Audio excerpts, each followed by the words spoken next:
The fog rolls in like a slow, suffocating blanket, thick and yellow-green, swallowing gaslights and cobblestones alike. You stumble through it, damp against your coat, eyes stinging, lungs tightening from the smell of burning coal mixed with something more rotten.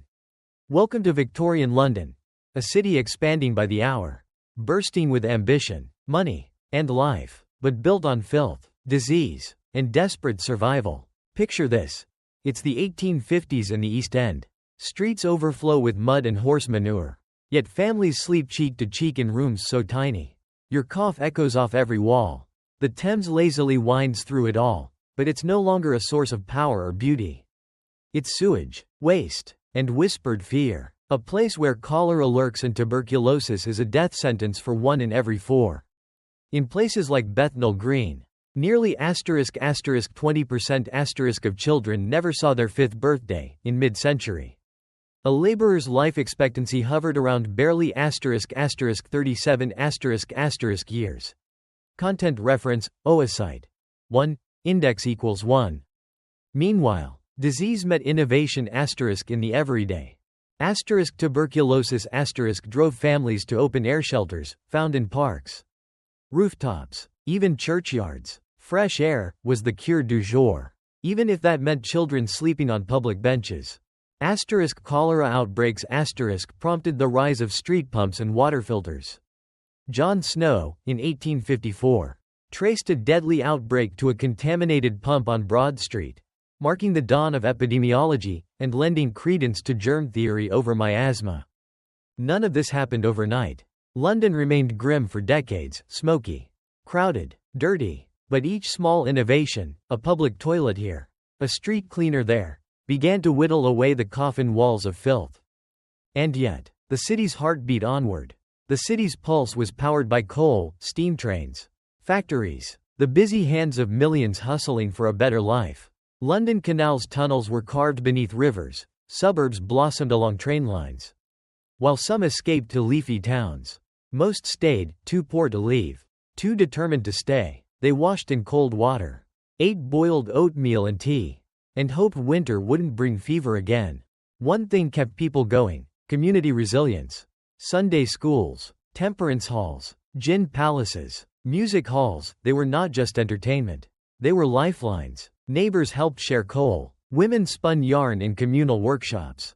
Men lodged in overcrowded houses but formed brotherhoods that watched each other's backs during sickness. Londoners helped Londoners. Because surviving Victorian London wasn't about reaching the Thames or calling the police.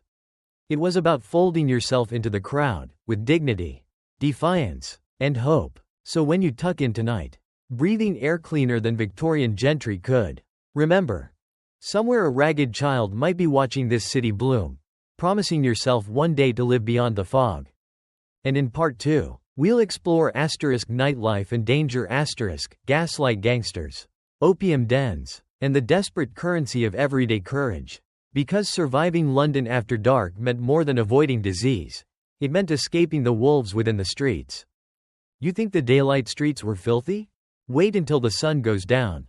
Victorian London at night was a whole new animal, one draped in gaslight and fog. Shadows stretching into alleys that swallowed the careless whole. The city didn't sleep, it lurked. The gas lamps flickered like dying stars, barely lighting the cobblestone beneath your feet.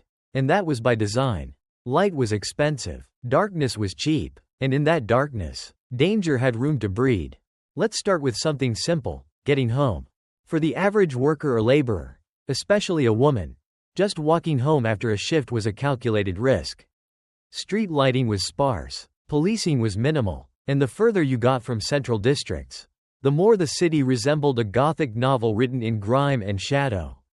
You might hear the whistle of a constable's rattle, or not. In many parts of the East End, law enforcement simply didn't exist in any meaningful way. The police force, founded only in 1829, was still finding its place in society. People didn't trust them. Many saw them as government spies, enforcers of the rich, or worse, harassers of the poor. So if something happened to you after dark, a mugging, an assault, or worse, your best hope wasn't the constable. It was your neighbors, or no one at all. Let's say you were hungry, tired, and penniless. Your first stop might be the workhouse the Victorian solution to poverty. But most would avoid it at all costs. Because a bed in the workhouse came with a price, the surrender of your dignity. Families were split, men, women, children, kept in separate wings. You gave up your clothes. You worked hard. Monotonous jobs for watery soup and a wooden bunk. Many preferred sleeping rough, under bridges or in abandoned carts. But for the desperate, there were still options. You might scrape a penny for a penny hang a hotel for the poor, where you'd get a rope to lean over while you slept standing up. If you had 2 pennies, a fourpenny coffin, a wooden box to curl up inside. Just long enough to not quite rest. No pillow, no blanket, but at least it wasn't the gutter. And if you stayed out long enough, you might meet the night people. The women in red shawls. The boys selling matches. The mudlarks, scavenging along the riverbanks for anything to sell. The thieves. The rat catchers. The body snatchers. Oh yes, Victorian London had those too. If you died, and your family was poor, your body might never make it to a proper grave. The resurrection men worked the cemeteries and fresh graves, stealing corpses to sell to medical schools. It was illegal, immoral, and entirely normal. The doctors needed bodies to learn from. The poor, well, they didn't have lawyers. Now let's meet the underworld celebrities. The costermongers, the pickpockets, the gonifs, and mall buzzers, who haunted train stations, fairs, and pubs. Entire gangs formed in areas like Whitechapel and Spitalfields, speaking their own slang, operating with brutal efficiency. One famous gang, the 40 Elephants, was run entirely by women.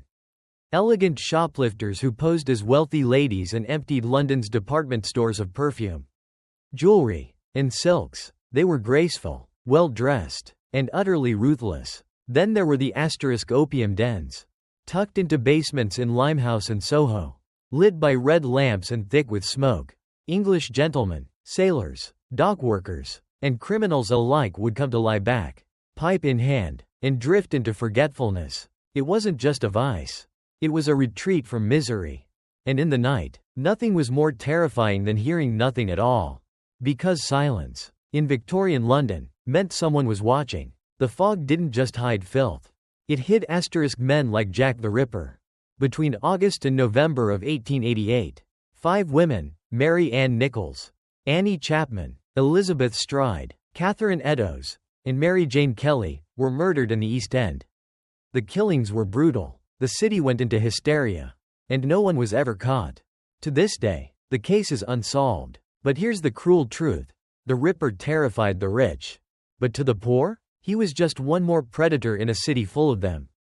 Most had already lost siblings to fever, lovers to gin, children to hunger. The dark wasn't new. It just had a name now. So how did people survive? Routines, rituals, networks. You didn't walk alone. You stayed close to your boarding house. You knew which pubs looked safe and which alleys were death traps. You kept an eye on your friends. You shared information. You carried a blade, or a knitting needle, or brass knuckles. You learned to blend. Because in Victorian London, anonymity was protection. The city might not care about you, but it also might not see you. And in the cracks between its polished boots and glittering theaters, you could disappear, survive, even thrive, if you learned the game. And for some, the night wasn't just danger. It was freedom. The working girl who sang in the music hall after dark, earning pennies and applause. The boy who escaped the mill and watched trains leave Euston, dreaming of somewhere brighter. The laundress who brewed gin in secret, selling it to neighbors when the law wasn't looking. London at night was brutal. Yes, but it was also honest. A place where class masks slipped. Where lords could stumble drunk through alleys and beggars could rule street corners. Where truth was whispered in alleyways and justice had to be taken, not given. And tomorrow, when the fog clears, they'd go back to working, surviving, hoping, because the dawn always came. Even in the dirtiest, darkest corners of history. Next, in Part 3, a meal to die for what Victorians really ate. What was poisonous, what was pure fiction, and what they'd sell you on a stick outside a prison. Imagine biting into a warm, golden pie, steam curling from the crust in the chill London air. You're standing in a bustling street market. Pennies clutched tight. The noise of carts and clattering horses fading beneath the smell of roast meat. Onion. And, wait, is that cat? In Victorian London, what you ate could either keep you alive, or kill you very slowly.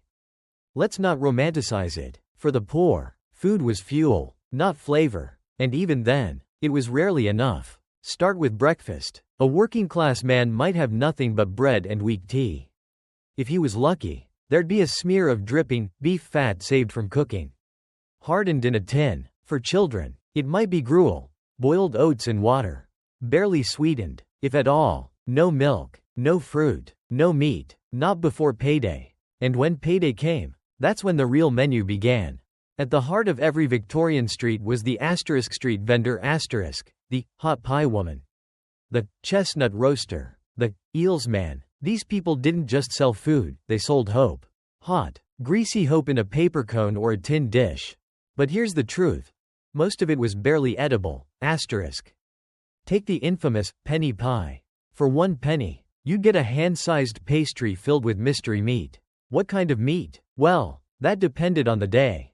Offcuts of horse, dog, or even stray cat weren't unheard of. Some sellers bulked the filling with breadcrumbs soaked in blood or dyed turnip. A little spice, a lot of salt, and no questions asked. The same went for sausages. Known in some circles as bags of mystery. These were made in back alleys with questionable hygiene, often stuffed with whatever wouldn't sell in butcher shops. Pork? Maybe. Rat? Also maybe. One medical officer, writing in the 1860s, found that some sausages contained no meat at all, just bone dust, rancid fat, and starch dyed pink to look appealing. Then there was fish. The Thames was no place to catch dinner. Yet it teemed with life, if you could stomach it. Eels were the most common catch. Tough and oily, served jellied in vinegar or stewed in peppered water. A delicacy to some, a necessity to most. And yes, they were caught straight from the river, which doubled as a sewer. But nothing captured the Victorian food horror quite like adulteration. In an age before food regulations, anything could be sold as anything. Milk was watered down, sometimes with dirty water from pumps near cesspits. Sugar was cut with white sand. Flour was whitened with chalk or alum powder. Beer might contain Cocculus indicus, a toxic berry used to fake bitterness. Pepper was mixed with ground nutshells and dust. Even sweets for children were dangerous. Bright-colored candies often got their hue from lead chromate, arsenic, or copper sulfate. These weren't just unhealthy, they were poisonous. There's a famous case from 1858, in Bradford. A sweet shop accidentally used arsenic instead of sugar to make peppermint candies. Over 20 people died. Another 200 were hospitalized. And yet, people kept buying. Why? Because when you're poor, you eat what you can afford. And you don't ask too many questions. Hunger trumps suspicion. Always has. Now, for the middle class and rich, food was a statement. They dined on boiled beef, roast duck, and oysters, which were so cheap back then they were considered working-class food. Dinner parties stretched for hours, 8 courses, 10 forks, and puddings that took 2 days to prepare. But even here, danger lurked. Cooks reused stock, iceboxes were unreliable, and tinned foods, newly popular, often contained lead solder or spoiled meat. Especially for military rations. Explorers to the Arctic in the 1850s died not of cold, but of botulism from bad tinned mutton. And let's talk about water. It was a gamble. Unless you lived near a clean well, rare. Most water came from the Thames or cisterns connected to open drains. Even filtered water might run through sand that hadn't been changed in years.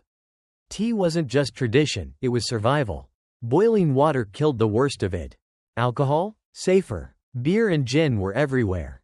Gin, in particular, was the drink of choice for the exhausted, the broken-hearted, the starving, cheap, strong, and effective. Known as mother's ruin, it fueled nightmares and dulled pain.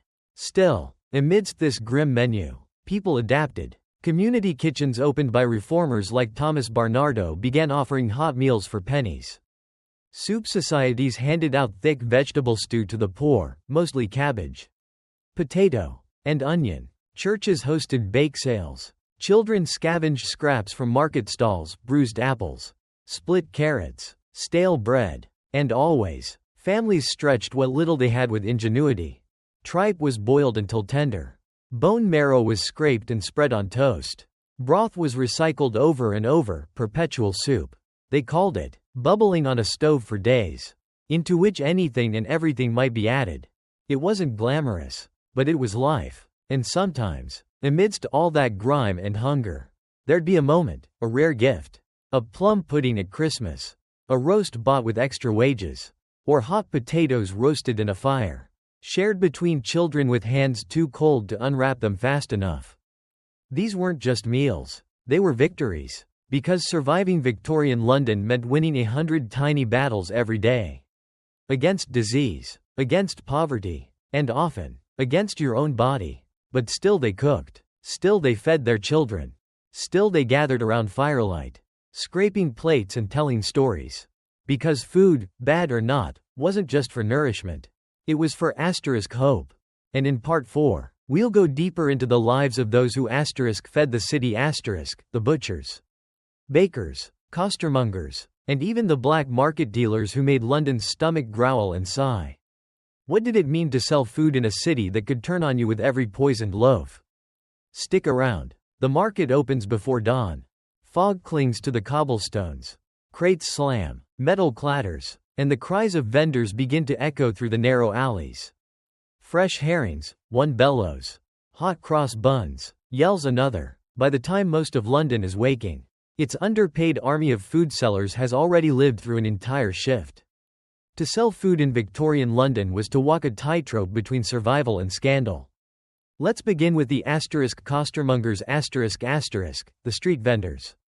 They sold everything from apples to kippers, boiled potatoes to pickled whelks.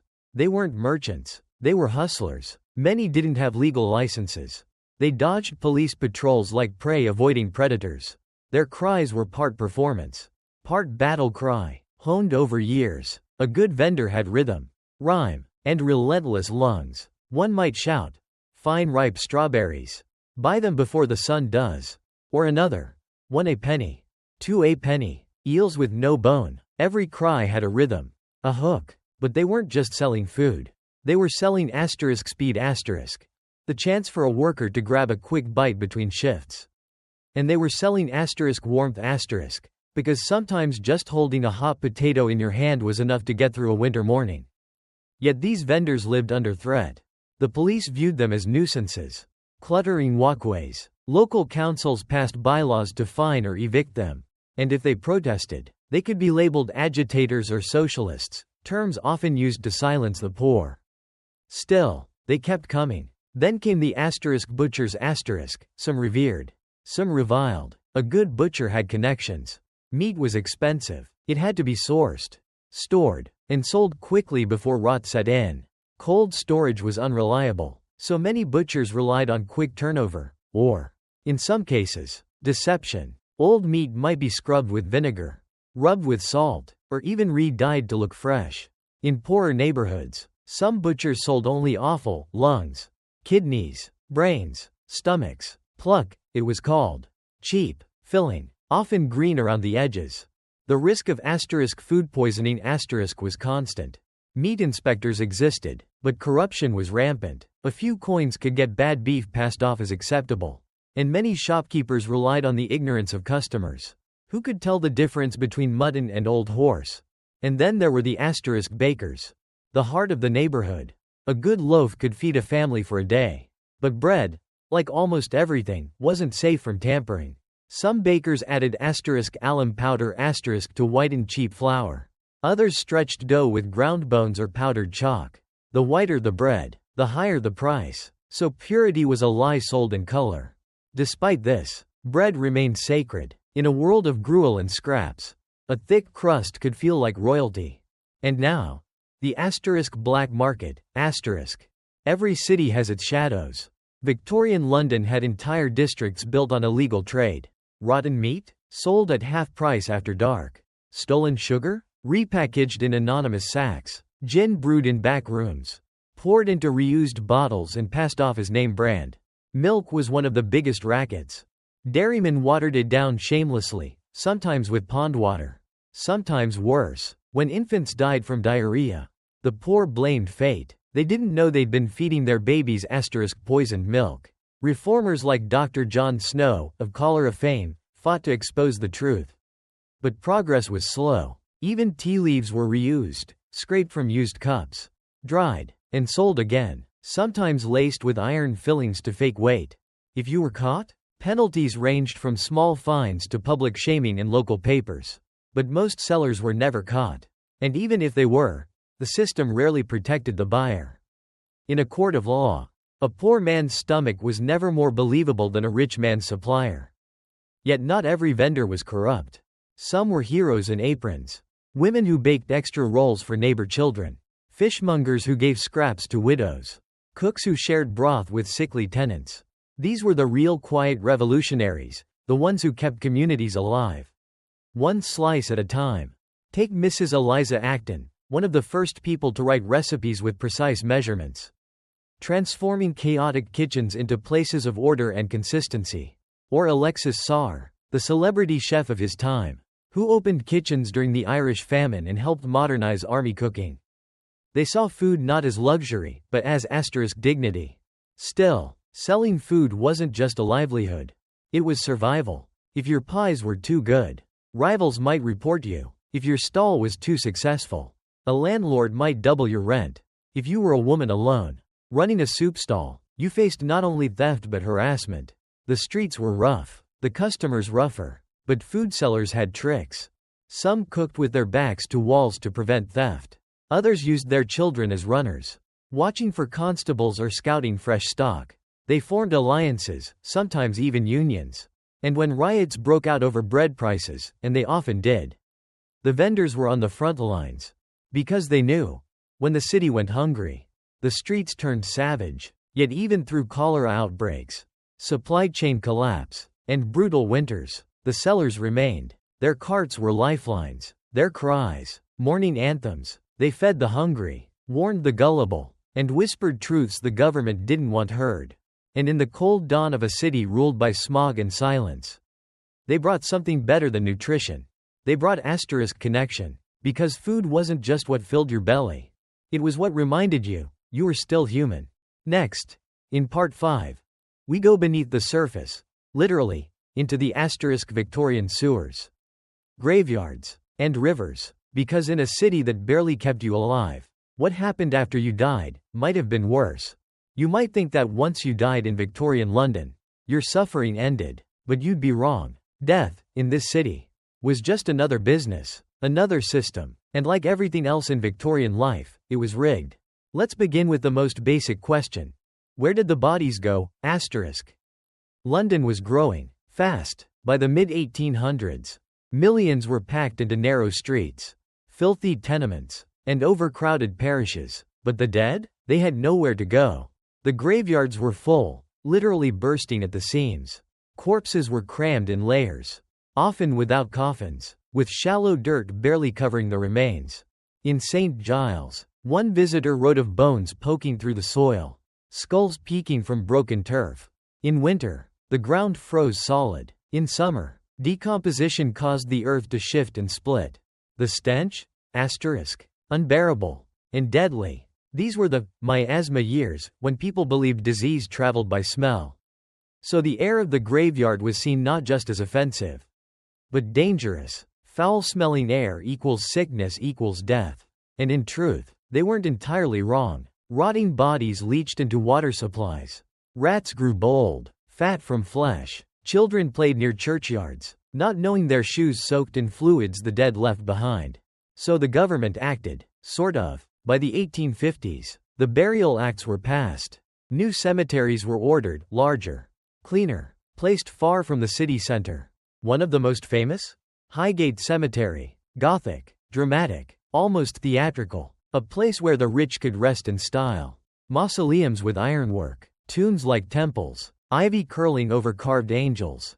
But for the poor? They were still buried in mass graves. No names, no markers. just rows of bodies, lowered by tired hands into pits that were reused again and again. On paper, each grave might hold 3 to 4. In truth, they could contain hundreds, and then came the grave robbers. Because the dead, poor or not, had value. Medical schools needed cadavers, surgeons needed practice, but the law restricted legal dissection to criminals. That created a shortage, and where there's scarcity, there's crime. These weren't ghouls from fiction.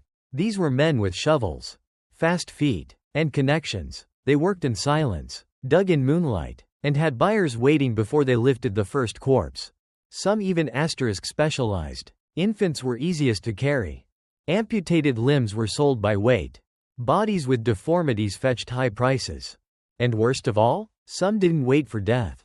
The case of Burke and Hare in Edinburgh, before London's boom, shocked the nation. Instead of stealing bodies, they murdered people to supply cadavers. They were caught, but others took note. The boundary between grave robber and killer blurred. To stop this horror, families guarded fresh graves. Iron cages called mortsafes were installed. Some hired watchers with dogs and lanterns. And over time, the Anatomy Act of 1832 tried to fix it, allowing unclaimed bodies, mostly poor and institutionalized, to be dissected legally. But the fear remained. Now, move from graveyards to sewers. Because what you flushed away in Victorian London didn't disappear. It joined a hidden world, one that snaked beneath your feet. One that breathed methane and rot. In the early 1800s, most homes had no plumbing.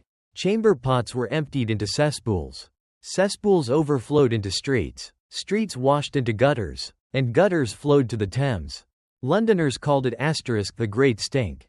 In the summer of 1858, the smell from the river grew so unbearable that Parliament soaked their curtains in lime and vinegar just to keep from vomiting. The source? Hundreds of tons of raw human waste dumped daily into the river that people also drank from. It wasn't just disgusting, it was lethal. Cholera, dysentery, typhoid, epidemics swept through the city. Entire streets lost their children. Mothers gave birth only to bury their babies days later. And still, the authorities hesitated. Until one man, Joseph Bazalgette changed everything. An engineer with a vision. Bazalgette designed a network of massive brick sewers that redirected London's filth away from its water supply. It was the greatest infrastructure project of the age. Over 1.300 miles of pipe. Sewers wide enough to drive a carriage through. And it worked. For the first time, the Thames began to clear. But that underground world never disappeared. Even today, beneath London, the Victorian sewers still run some unchanged for 150 years. And in those tunnels lived another class of survivor. The toshers. These were scavengers, men, and sometimes boys, who waded through raw sewage in search of treasure. Coins, jewelry, scrap metal. They wore thick boots, carried long hooks, and often worked by candlelight. It was dangerous. Methane could explode, gas could suffocate, rats swarmed by the dozen. But for some, it was better than begging. Toshers developed their own slang, their own codes. They were both feared and admired, walking contradictions who lived beneath the city but knew its pulse better than most. And above them, life went on. Horse-drawn carriages clattered over streets that hid rivers of waste. Children skipped over paving stones laid above corpses. And through it all, London breathed. Heavy with fog, thick with secrets. Because in Victorian London, death wasn't an end. It was just another layer of a city already drowning in its own stories. In part 6, we'll step back into the daylight, but not too far. Because next, we explore the world of Victorian crime, the pickpockets, the con artists, the murderers, and the lawmen who chased them, often just as desperate as their prey. The fog was the perfect accomplice. It rolled down alleys, across bridges, into courtyards like a silent co-conspirator. It didn't just hide crime. It invited it, because in Victorian London, the darkness wasn't a lack of light, it was a condition of survival. Let's begin with the most feared but most misunderstood criminals, the pickpockets. Not thieves in the modern sense, but artists, precision operators trained from childhood. Most didn't work alone, they were part of crews. orchestrated like small theater troupes. Each role had a name. The asterisk asterisk, dip, asterisk asterisk, the actual pickpocket. The asterisk asterisk, stall, asterisk asterisk, caused distractions, tripping, sneezing, bumping. The asterisk asterisk, snitch, asterisk asterisk, carried the stolen item away. The asterisk asterisk, fence, asterisk asterisk, resold it before the victim noticed. Many of these children had no choice. They were trained by older criminals or even parents. Charles Dickens didn't invent Oliver Twist. He merely described what was already there. Some of these gangs had rules, codes, even ethics. Don't steal from the poor. Avoid clergy. Share with the crew. But others were brutal, using beatings and hunger to keep children obedient. If you got caught, theft of more than a shilling could send you to prison, or worse. To the colonies. Australia, mainly, sentenced to 7 years of transportation. For a child of 10, it might as well have been exiled to another planet. Then came the asterisk confidence men. Not common crooks. Gentlemen criminals, asterisk. They wore fine suits, spoke like lawyers, and preyed on loneliness. One famous con involved fake inheritance claims. Another, counterfeit railroad tickets. They often used newspapers to find victims, posing as doctors, investors, or widowers. Women were frequent targets. A promise of marriage, a business partnership, a lie with just enough truth. And when they vanished, they left nothing but shame behind. Victorian law was slow to adapt. Police forces were still young. The asterisk Metropolitan Police, founded in 1829, was the first of its kind. Officers were called bobbies or peelers, after Sir Robert Peel. At first, they were hated, seen as government spies. Many worked unarmed, most were poorly trained. And the crime? It evolved faster than the law. Consider the rise of asterisk asterisk, garroting, asterisk. A terrifying trend in the 1850s and 1860s where men were strangled unconscious in alleyways while their pockets were emptied. Panic spread so widely that the press exploded with fearmongering.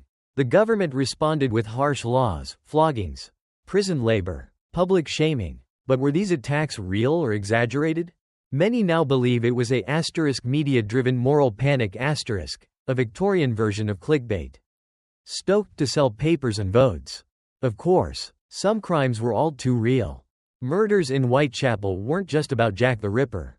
The East End had hundreds of unsolved killings, many involving domestic violence, debt disputes, or mental illness. But if the victim was poor, especially a woman, the investigation was cursory, often non-existent. Now enter the asterisk Bow Street runners, precursors to modern detectives. They weren't uniformed, they were hired muscle, paid to solve crimes, retrieve stolen goods, or escort prisoners. Think bounty hunters with court approval.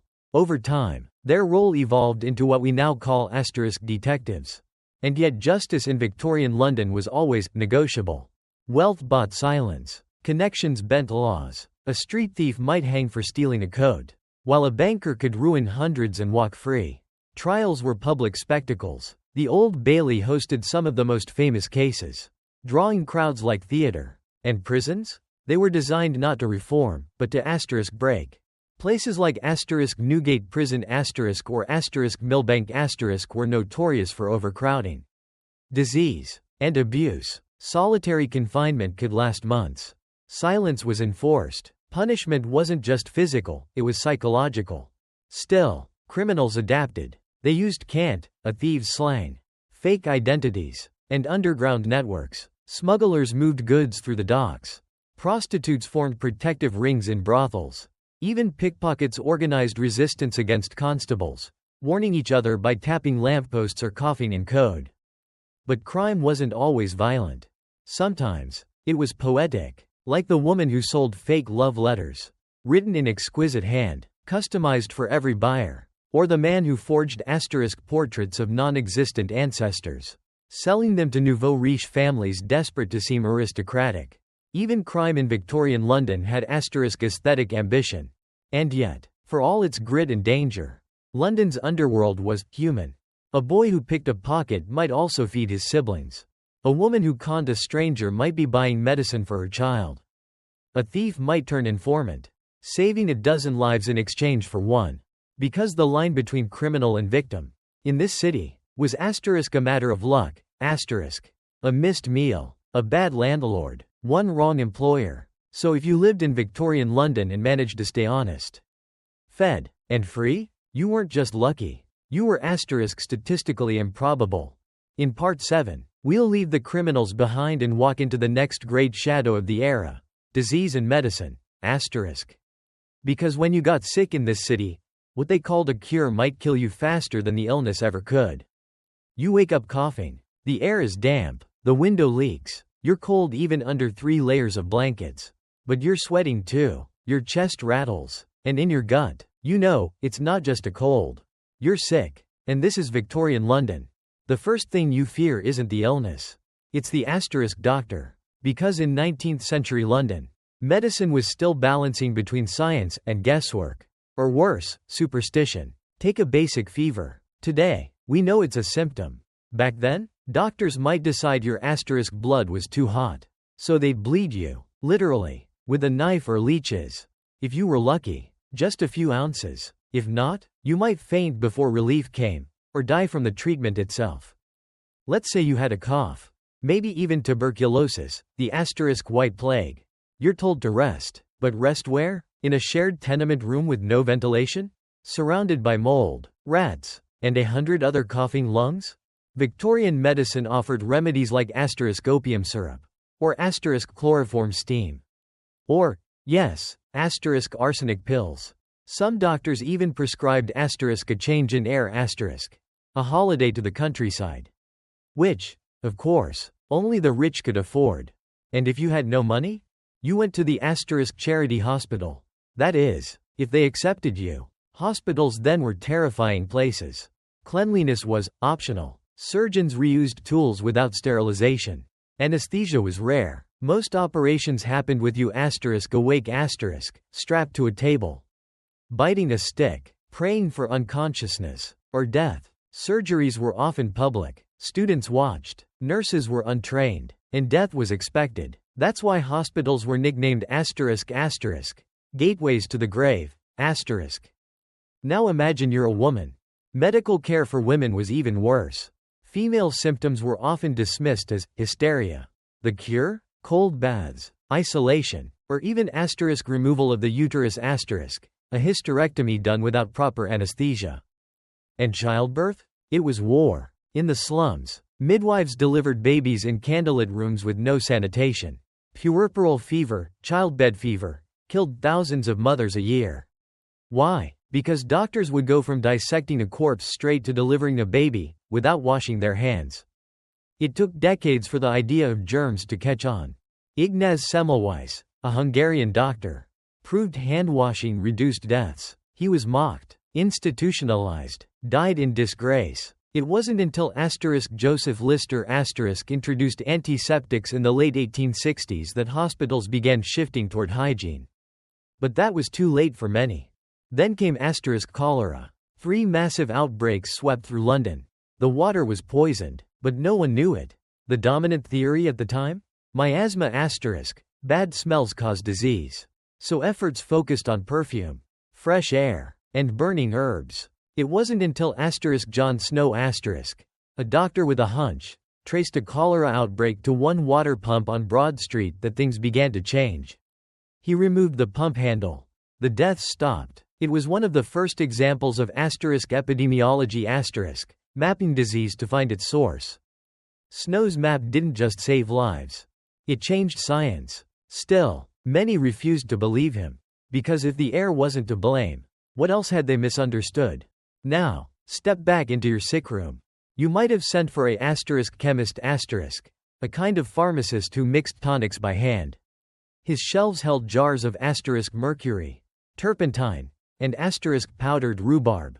Many tonics were laced with alcohol, morphine, or worse, they made you feel better, briefly. But healing? That was rare. Many illnesses were chronic, untreatable. Syphilis, gout, rickets. Most people carried some condition for life. And if you had mental illness? You weren't sick. You were mad. The asylums, places like Bethlehem Hospital, nicknamed Bedlam, were not hospitals. They were cages. Patients were chained, whipped, starved. Inmates were put on public display. Yes. Londoners paid to watch the insane. It was entertainment. Even reformers like Dorothea Dix and Florence Nightingale struggled to bring compassion into a system designed to suppress. But medicine was changing, slowly. By the 1880s, vaccines were emerging. Edward Jenner's smallpox vaccine, using cowpox, had proven effective. Anesthesia, ether, then chloroform, became more common. X-rays arrived by the 1890s. And the germ theory finally gained ground. Hospitals improved. Training began. Nurses became professionals. But for most Victorians, medicine was still a gamble. Sometimes your best hope wasn't the doctor. It was your own immune system. Or your neighbor's prayers. Or time. Or, ironically, ignorance not knowing how sick you truly were. Because the more you knew, the more you feared. In Part 8, we'll step out of the sick room and into the streets once more, this time to meet the forgotten force that shaped every Victorian life. Industry, Because while disease claimed lives quietly, the factories devoured them by the hour. The machine didn't care if you were tired, or hungry, or 12 years old. It clanked, roared, and spun with the same rhythm. Day in, day out. Welcome to the factories of Victorian London, where survival wasn't about strength. It was about endurance. The Industrial Revolution transformed London into the beating heart of empire. But that heart pumped coal dust and iron filings into every corner of working-class life. Let's start with the factories. Textile mills, matchstick workshops, iron foundries, candle factories, printing houses. The walls were tall, the ceilings low, and the air heavy. You might work 12 to 16 hours a day, 6 days a week. Breaks were rare. Ventilation was worse. Children were common in these workplaces. Why? Because they were small, cheap, replaceable. A child could reach inside a moving loom to untangle threads, or climb under a steam engine to retrieve a tool. Many lost fingers, arms, eyes. Some lost everything. And still, families sent them, because the wages, though tiny, could buy bread, or coal, or rent for one more week. Now imagine the matchstick girls. They dipped wooden sticks into white phosphorus to make matches. It was delicate work, mostly young women. The room smelled sharp, chemical. Many girls developed phossy jaw, a horrific condition where the jawbone rotted from exposure to phosphorus. Their breath glowed faintly in the dark. Their faces swelled. Eventually, their bones crumbled. Their reward? A few pennies a day. Then there were the chimney sweeps. Boys as young as 6. Crawling inside narrow flues to scrape soot. Naked, covered in bruises, breathing toxic air. Many died of falls or suffocation.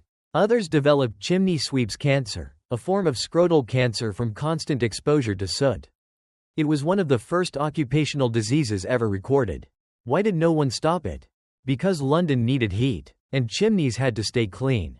And poor boys were abundant. Let's not forget the mines.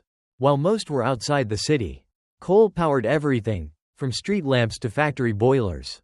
Families moved closer to mines for work.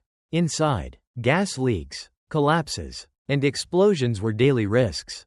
Miners worked by candlelight, lungs filling with dust that would suffocate them slowly over decades. Their average lifespan? Mid-30s, if they were lucky. And above ground, in the workhouses, things were no better. Workhouses weren't jobs, they were punishments for poverty. The Poor Law Amendment Act of 1834 turned relief into incarceration. Families were separated, men, women, and children all assigned different wards. Tasks included picking oakum, teasing old ropes apart with fingers until they bled, or crushing bones for fertilizer. Food was minimal. Freedom, non-existent. Many would rather beg on the street than enter one. Now step into the railway yards. The train symbolized progress, but it ran on sacrifice. Laborers laid track in brutal conditions. Navvies, they were called, short for navigators. They blasted rock, dug tunnels, built bridges, often with bare hands and pickaxes. Accidents were frequent. One misstep, and a cart crushed you. One loose bolt, and a bridge collapsed. Factories gave London its speed. But they also gave it smog. The sky above the city turned gray. Buildings blackened. Rivers choked with runoff. Workers coughed constantly. In winter, the fog became a wall, so thick it was called a pea souper. Visibility dropped to a few feet. And the air? Poisoned with coal smoke, chemicals, and dust. And yet, there was pride. Many workers saw themselves not as victims, but as builders, creators. They knew the city moved because of them. Unions began to form, quietly at first. A group of matchgirls refused to work. They protested. The press took notice. Eventually, they won better conditions. Not perfect, but better. These early protests sparked a larger movement. Strikes, marches, cooperative societies, the belief that labor deserved dignity. In the meantime, the upper classes lived in comfort powered by all this suffering. Their gas lamps, their silk, their trains and tea, all bought by hours of anonymous labor from faces no one would remember. But those faces changed the world. Not the lords, not the queens, not the bankers. The hands, calloused, cracked, missing fingers, dirty nails. These hands built the bridges, the sewers, the factories. They wove the cloth, moved the coal, lit the fires. Every grand Victorian building stands on the backs of people who never saw the inside of it. Because industry was not about invention.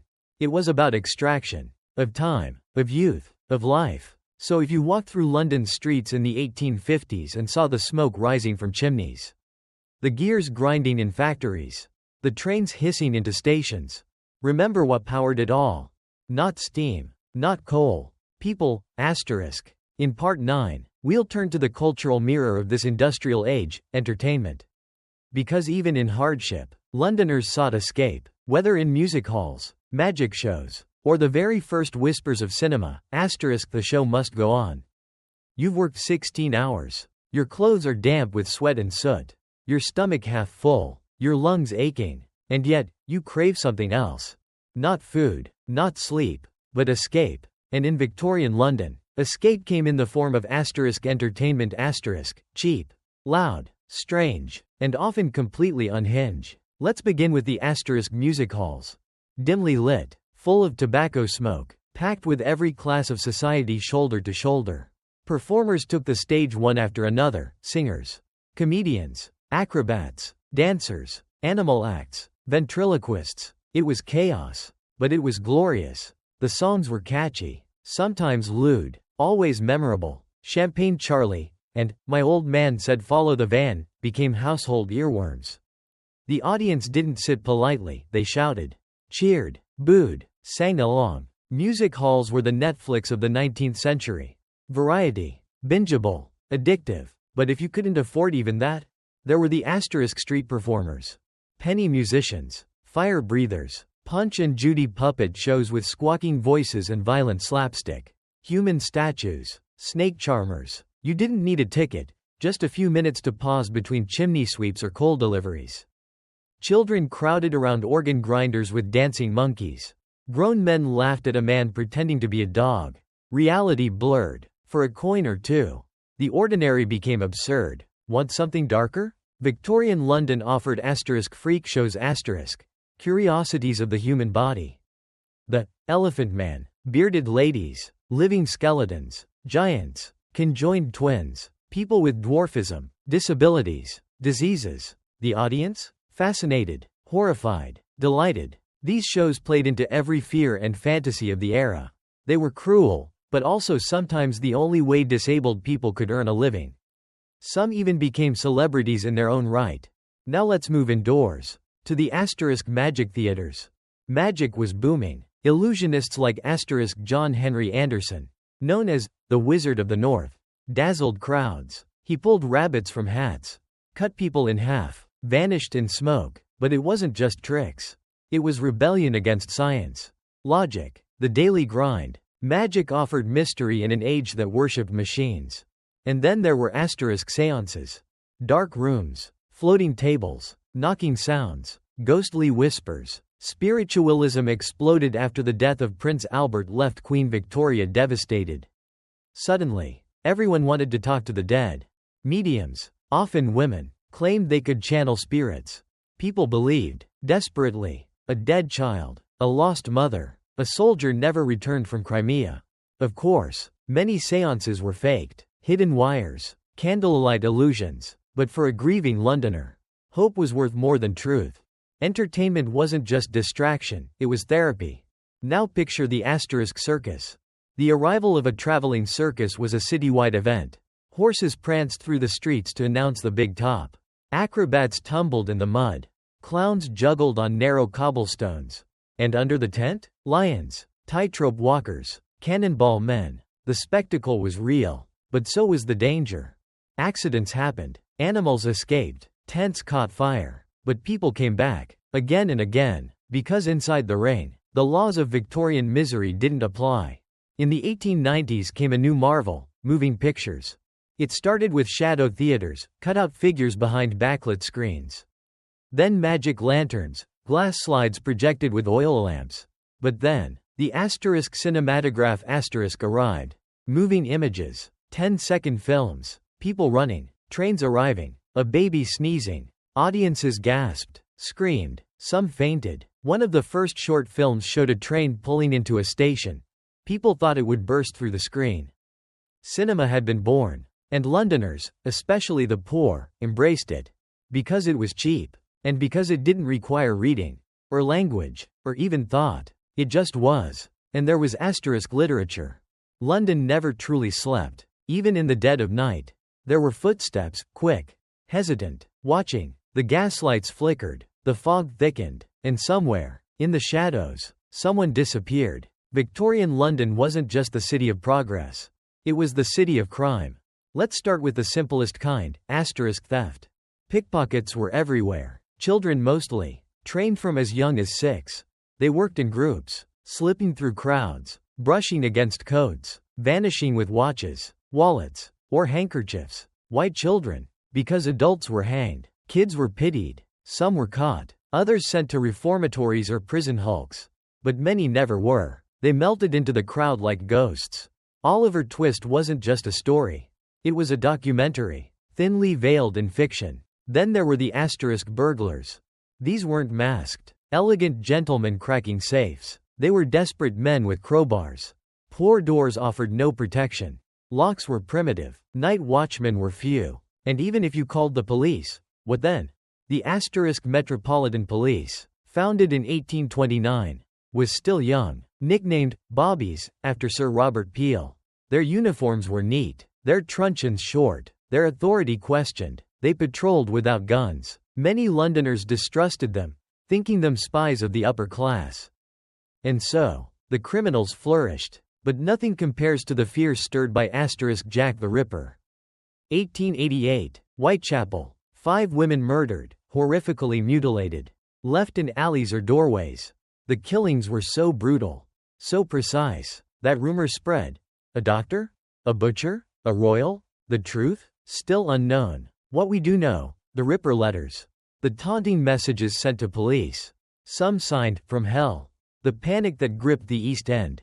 The way newspapers devoured the story and sold it to a terrified public. The women, Mary Ann Nichols, Annie Chapman, Elizabeth Stride, Catherine Eddowes, Mary Jane Kelly, were all poor. Forgotten. Until they were murdered. Their deaths lit a fire under reformers. But also gave birth to a myth. Jack the Ripper became a brand. A whisper in every foggy alley. Proof that in the heart of the empire, evil could move silently. But he wasn't alone. There was asterisk Charles Peace, a charming burglar who became a killer. Amelia Dyer, the baby farmer, who may have murdered over 200 infants placed in her care. And asterisk Jonathan Wild, who ran a vast criminal network while posing as a law enforcer. Then there was asterisk crime by desperation. Starving women stealing bread, men breaking into warehouses for coal, street kids swiping apples. Some were caught and sentenced harshly, transportation to Australia. Months of hard labor, or prison. And the asterisk prisons? Cold, cramped, filthy. The most infamous, asterisk Newgate asterisk, loomed like a fortress of misery. Inmates wore uniforms, spoke only when told, slept in silence, ate gruel. Discipline was brutal, flogging, solitary confinement, labor that broke both body and mind.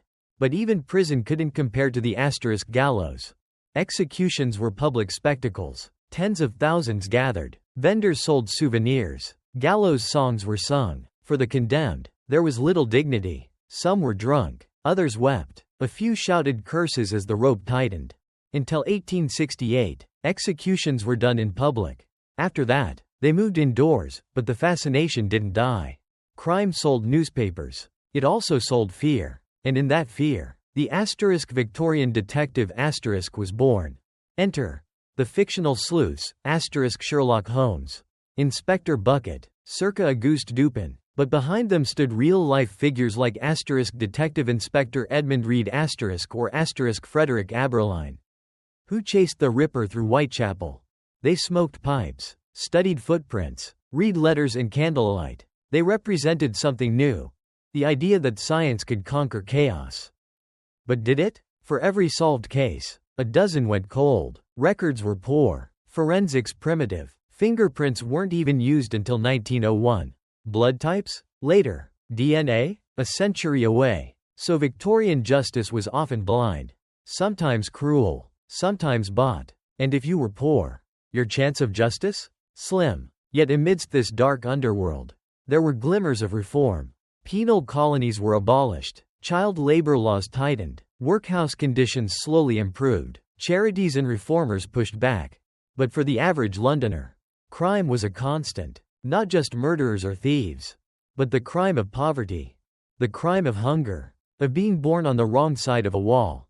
In the wrong skin. With the wrong accent. So when you hear the word criminal in Victorian London, ask yourself, were they evil? Or just exhausted? In part 11, we'll move from blood to belief, into the spiritual world of faith, fear, and superstition, because when medicine failed and the police were powerless, many turned to older forces, holy relics, charms, warnings in the stars. London didn't just run on steam, it ran on superstition. Imagine this. You've lost a child. No one knows why. Maybe a cough that never healed. Maybe something invisible in the water. Maybe just fate. The doctor shrugs. The priest mutters. And you are left in the silence. In Victorian London, medicine was weak, law unreliable, and life desperately fragile. So people clung to beliefs old, new, borrowed, invented. Faith wasn't just religion, it was survival. Let's begin with organized religion. The Church of England was official, powerful, but distant. Sunday sermons were long, formal, filled with Latin echoes and moral scolding. For the poor, it often felt like a world they didn't belong to. So many turned to nonconformist chapels Methodists, Baptists, Quakers. These were loud, emotional, packed with hymns and shouting preachers. Salvation felt possible. Forgiveness wasn't locked behind stained glass. And yet, even in the pews, superstition thrived. A coin in the cradle to ward off evil. Garlic hung by the door. A horseshoe nailed above the bed. Victorians believed in the invisible. Not just God, but ghosts. After all, this was the age of spiritualism. Seances were fashionable. Mediums advertised in newspapers. Parlors were darkened. Hands joined. Tables knocked. Curtains swayed. And somewhere, someone whispered, "Is anyone there?" It began in America, with the Fox sisters, but London embraced it. Even Queen Victoria held seances to contact Prince Albert. Entire families gathered around candlelight, hoping to speak with the lost. Some believed it was science, a new frontier. Others believed it was madness. But belief is powerful, even when it's wrong. Take the fear of witches still alive in some corners. Midwives were accused of curses. Strange women avoided for fear they had the eye. A black cat crossing your path?